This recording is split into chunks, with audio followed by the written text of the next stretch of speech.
Alright guys, I know I haven't really done one of these in a while, so I'm trying to keep you updated. A lot of them were just videos of me riding with the Legion Riders.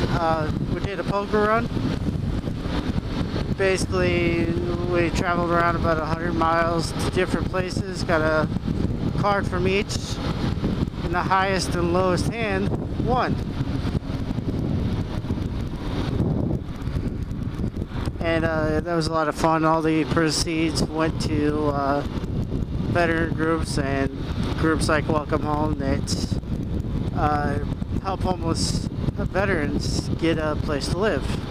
It's really neat, and it's awesome what they do for veterans who need help. So if you ever get a chance to do something, it'd be great if you do it for them and other groups to help veterans out.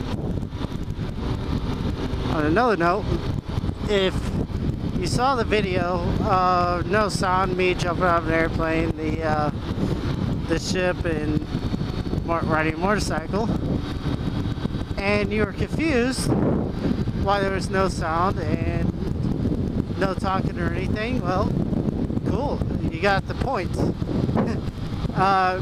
It's actually for a speech class. I was doing an introduction of myself, and I thought, what's the best way of doing this? Just sit there and brag about myself, or show what I've done? I don't know about you, but resumes are hard to write, especially when you have to try to get who you are across to them. So, doing it publicly is even harder. But it worked out pretty well. We got an A on that speech, which introducing yourself shouldn't be that hard to get an A. Anyway, this weekend I'll post some pictures up during this randomly. You better stop. Yep. Oh, someone tried to run me off the road today. I don't know what they were thinking. They just kind of kept driving and expected to go all the way through without hitting anyone that might be in their way. I know everyone has that problem. Anyway, this weekend I had a really good opportunity to get some racetrack time. I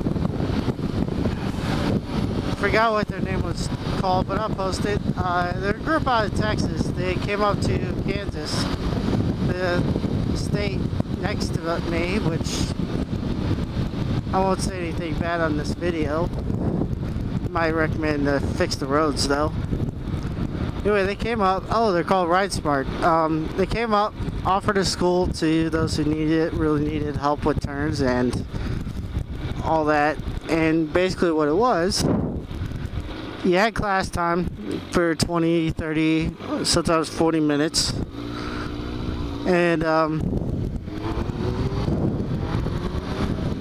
then you went out on the track. It was split into 3 groups.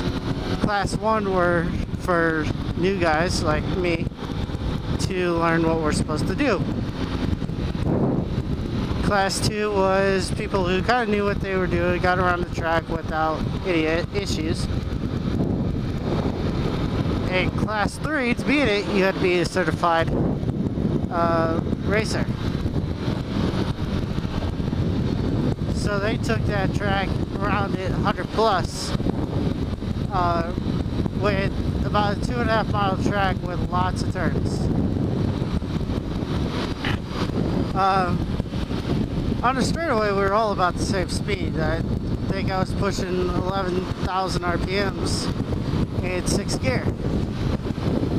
Whatever that resorts to speed wise. Actually covered up my speedometer so I wouldn't pay attention to it. And all the turns, I think I got pretty well. I was having a lot of issues going right. I couldn't figure out how to fix it. It just was so unnatural to me. Well, it didn't take long to realize I was going to get run over and my bike thrown all over the place if I didn't turn right the correct way. Or left. So I learned pretty quick how to do it the right way. I still need some I still need to do it more in practice,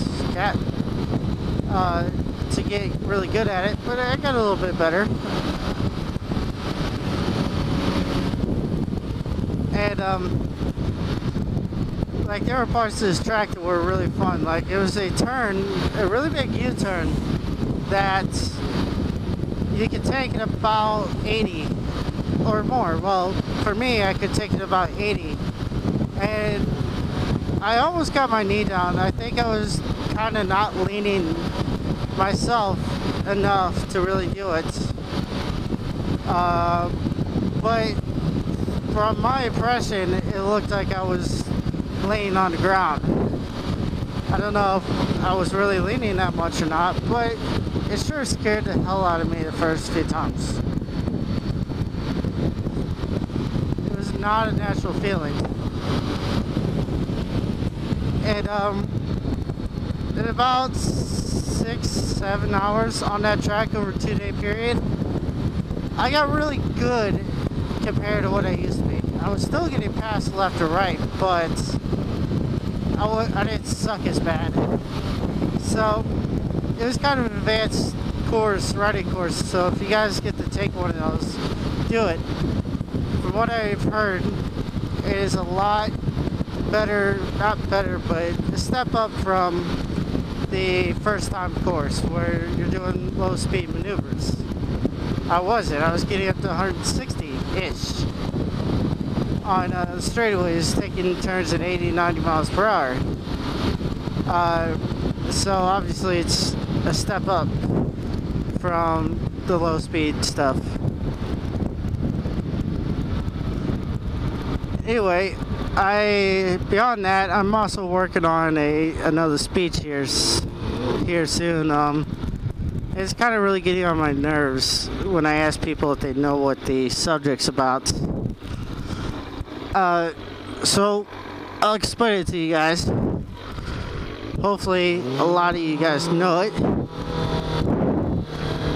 If you do, great. If not, I still get some practice for the speech out of the way. It is Pickett's Charge. The last big push of Gettysburg. In my opinion, the turning point of the Civil War. They always say that Gettysburg was that push that turned the war. About 7,000 Confederates, sorry if I'm off on this number, pushed against 3,000 Union troops dug in. And it wouldn't be so bad. Like I was told, the strategy was actually pretty sound. I know it sounds stupid to just walk across no man's land and hope to get to the other side. Well, what Lee could and should have done was attack Meade's flank first. Go in from the side, send all the artillery over there, make it look like they're attacking his flank, and then send the main group over across. If he would have done that, I'm not going to say he would have been successful, but there's a chance that it could have worked out a lot better than it did. It would have split the Union troops in half, and which sounds crazy for a strategy, because shortly before that, in Chancellorsville, I think that's what it's called, I'll have to look up that name, Lee did the same thing. Told Jackson to take 70%, 75% of his army over to the side and outflank the other side. And he was successful, obviously. So he was able to outflank and push back the troops there, but he won it by separating his troops. And yet he wanted to separate their troops and to push across the land. So there's a lot of strategies to this that he could not do better. And I don't know. I'm making that speech. That's actually why I'm out here. I'm gonna make the speech right now after I finish talking to you guys and listen to it to see how well I sound with it. So anyway, again, thanks for watching my videos. I hopefully will put more up in a more appropriate time this time, instead of putting up a bunch of videos of me riding and no talking. Anyway, thanks for watching, and let me know what you think, what you want up next.